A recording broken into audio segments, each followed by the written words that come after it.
Hello friends, आज हम AMU class 9th qualify करने के सबसे आसान टिप्स बताएंगे कि हम एग्ज़ाम कैसे क्वालिफाई करें।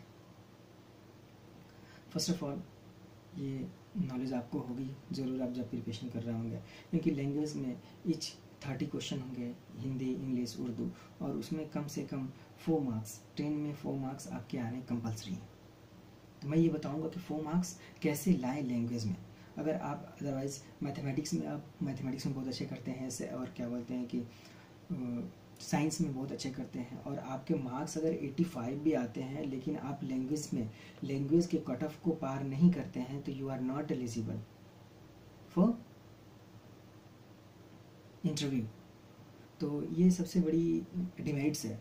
तो मैं आपको बताऊंगा कि सबसे आसान तरीके कैसे लैंग्वेज की कट ऑफ को पार करें। और ये जो मेरा पेपर है वो 2017-18 का पेपर है, 17-18 का पेपर है। और ये मैं आपको बताने जा रहा हूँ कुछ जैसे पेपर्स जो रिसेंट ईयर के पेपर कैसे पूछे हुए हैं। तो मैं आपको इस पेपर के बारे में थोड़ा बताऊँगा। और ये रहा मेरा 15-16 का पेपर। इसमें क्या है कि मैं आपको ये बताना चाहूँगा कि जैसे दिया हुआ है नज़म माँ का ख्वाब कि शायर कौन है, नहीं शायर कौन है, इसमें से शायर है। तो क्या करना है कि सबसे पहले आपके चैप्टर के जितने भी शायर के नेम दिए हैं, सारे शायर के नेम को याद कर जाना है। उसमें एक और बड़ा ट्रिक बताएंगे, क्योंकि 17-18 में एक ऐसा क्वेश्चन पूछ दिया है कि शायर का नाम तो पूछा भी हुआ है कि शायर के नाम के बाद जो है आपको ये भी नॉलेज रखनी होगी कि वो शायर जो है कहाँ से ताल्लुक़ रखते हैं, कुछ इनके बारे में भी डिस्क्रिप्शन आपको मालूम होनी चाहिए। अब लिखा हुआ है अस्तराब के मानी, तो आपको ग्रामर पढ़ने जाने होंगे। ग्रामर क्या है, अब वर्ड मीनिंग है, तो ये वर्ड है, आपको वर्ड बताने होंगे। अब क्या है लफ्ज़ भलाई का मुतज़ाद क्या है, भलाई मुतज़ाद, अब इसके ग्रामर पढ़ जाने होंगे, उर्दू ग्रामर मुतज़ाद पढ़ जाने होंगे। क्या बोलते हैं मुज़क्कर मुअन्नस आपको याद करने होंगे, यानी उर्दू ग्रामर जिसको हम क्या बोलते हैं कि कवायद बोलते हैं, तो उर्दू ग्रामर आपको पढ़ना होगा। यानी अब मुज़क्कर दिया है, मुअन्नस दिया है, तो इसमें उर्दू क्वालिफाई करने का सबसे आसान तरीका टिप्स ये है कि आप जो है चैप्टर का सारे राइटर को पढ़ जाएं, याद रट जाएं, उसके बाद से ग्रामर पढ़ जाएं। इसमें किसे कहते हैं, फेल किसे कहते हैं, मुज़क्कर क्या होता है, मुअन्नस क्या होता है। तो ये अगर जितना सारे पढ़ जाते हैं, जैसे इसमें दिया हुआ है तरकीब की जमा क्या है और वाहिद जमा कितने होते हैं, तो ये आपको क्वालिफाई करने के लिए आसान है। ये आप लैंग्वेज क्वालिफाई कर जाएंगे, इसमें कोई आपको परेशानी नहीं होगी। तो सबसे पहले क्या करना है आपको कि सारे राइटर के नेम रट जाने हैं, मुज़क्कर मुअन्नस यानी उर्दू कवायद पढ़ जाने हैं, ये सबसे आसान तरीका है। और दूसरा हिंदी में क्या है, तो हिंदी में भी आपके राइटर्स के पूरे नाम रट जाने हैं, राइटर्स के नाम रटने हैं। उसके बाद जैसे इसमें दिया हुआ है, जैसे ये निराला जी का पूरा नाम क्या है, तो ये राइटर के नेम मालूम होने चाहिए। अब किस ऋतु को ऋतुराज कहा जाता है, तो बसंत को कहा जाता है। तो ये आपको चैप्टर में दिए हुए हैं, तो चैप्टर के नाम पूरे रट जाने हैं राइटर के।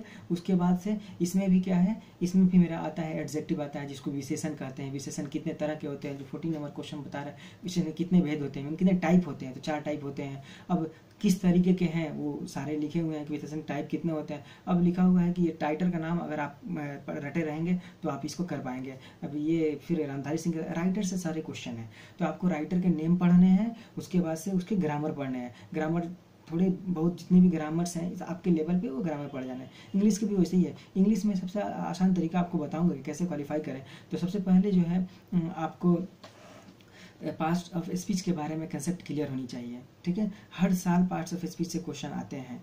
जैसे क्या हुआ कि ये मेरा क्वेश्चन दिया हुआ है कि water consumes waste water will be penalised for overflowing tank in the western water. तो क्या है, यही होगा, विल बी माने होगा, फ्यूचर की बात कर रही। तो ये आपको टेंस अगर मालूम है, टेंस आपने पढ़ा है तो क्वेश्चन कर लेंगे। और ये हो गया कैन नॉट यूज़ करते हैं, जो आप ये नेगेटिव जितने भी होते हैं, can not, says, learned, we learned, ये अब क्या होता है, जैसे कैन का यूज़ किया हुआ है। अब यहाँ पे दिया फॉर, ये हमारा जो है प्रीपोजिशन आपको रटना पूरा पढ़ना होगा। प्रीपोजिशन से बहुत सारे क्वेश्चन है, प्रीपोजिशन से आपके आ जाएंगे। ये हमने पढ़ा है कि वेरी ब्यूटीफुल, ये एडवर्ब होता है।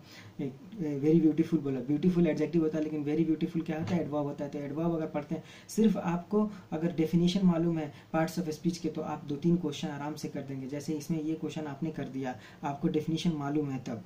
अब this book is on the table, ये प्रीपोजिशन की क्वेश्चन है, तो प्रीपोजिशन से 3-4 क्वेश्चन, 2 क्वेश्चन है, ये भी प्रीपोजिशन है। ही डाइड ऑफ फीवर, तो ये प्रीपोजिशन पढ़ लिए तो 2 क्वेश्चन कर दिया। राइटर का नेम जो है 1-2 पढ़ लेंगे, इनकेस पूछता है कभी कभी टेंस पढ़ लिया तो आपने इस क्वेश्चन को कर पाएंगे। अब यहाँ पे दिया हुआ है कि change the flowing into the abstract noun. अब नाउन आपको पढ़ना क्या है, पार्ट्स ऑफ स्पीच में नाउन भी आता है, तो ये नाउन आप पढ़ लेंगे तो कर देंगे। ये हमारा टुडे क्या दिया हुआ है, choose the adverb from the flowing, इसमें एडवर्ब को चुनना है कि एडवर्ब क्या है, तो हम आप पढ़े रहेंगे पार्ट्स ऑफ स्पीच को तो आप इसको आसानी से कर देंगे। अब यहाँ बट क्या है, बट भी क्या है, सेंटेंस को ऐड कर रहा है, सेंटेंस को कंजंक्शन है ये, तो आप क्या करेंगे, सारे के पढ़े रहेंगे तो आप कर पाएंगे। और हर साल 30 क्वेश्चन नंबर 30 जो है ये दे रहा है, choose the feminine gender, gender से एक क्वेश्चन आता है हर हाल में, तो ये आप कर लेंगे तो हो पाएगा। ये आप जो है लैंग्वेज में क्वालिफाई कर देंगे। और सबसे बड़ी बात क्या है कि सिनोनिम एंटोनिम्स भी हर साल पूछता है, जैसे 2017-18 में भी ये क्वेश्चन पूछा है, जैसे ये सेम क्वेश्चन है 2017-18 का, सिनोनिम एंटोनिम्स, तो क्या दिया है कि सिनोनिम ऑफ द, तो आपको पूरे सिनोनिम जो है एक 30-40 सिनोनिम है तो आप रट सकते हैं उसको, तो उसमें से एक क्वेश्चन हर साल में हर बार आ जाएगा।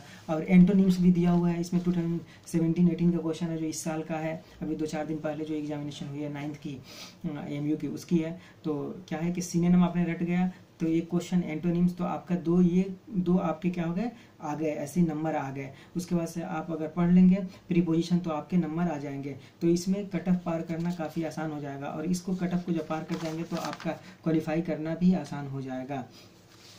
ठीक है फ्रेंड्स, उसके बाद से सबसे आसान बात ये बताना चाहूँगा इस कम्पिटिटिव एग्जामिनेशन की, कि सबसे पहले क्या करना है कि आपको अगर इस पेपर में, तो सबसे पहले लैंग्वेज की कट ऑफ पार करेंगे। लैंग्वेज की क्वेश्चन को सबसे आसान तरीका मैंने बता दिया कैसे कैसे पढ़ेंगे लैंग्वेज में। उसके बाद से अगेन तब टच करेंगे साइंस की पेपर को, लास्ट में मैथमेटिक्स को टच करेंगे। तो मैथमेटिक्स के क्वेश्चन जो है ट्रिक, जैसे मैंने अपने फर्स्ट वीडियोज़ में जो अपलोड करा है कि किस तरीके से ट्रिक बना पाएंगे कि इसको कैसे करेंगे, ऑप्शन से बाई ऑप्शन मारेंगे, इस तरीके से हमारे टाइम सेव हो जाएंगे और हम अच्छे ज़्यादा से ज़्यादा क्वेश्चन कर पाएंगे और लैंग्वेज को भी कट ऑफ कर पाएंगे, जिसकी वजह से हमारी हम क्वालिफाई जो है कन्फर्म हो जाएगा। तो फ्रेंड्स, अगर मेरा वीडियो आपको अच्छा लगे तो सब्सक्राइब करें मेरे चैनल को। Thank you for watching.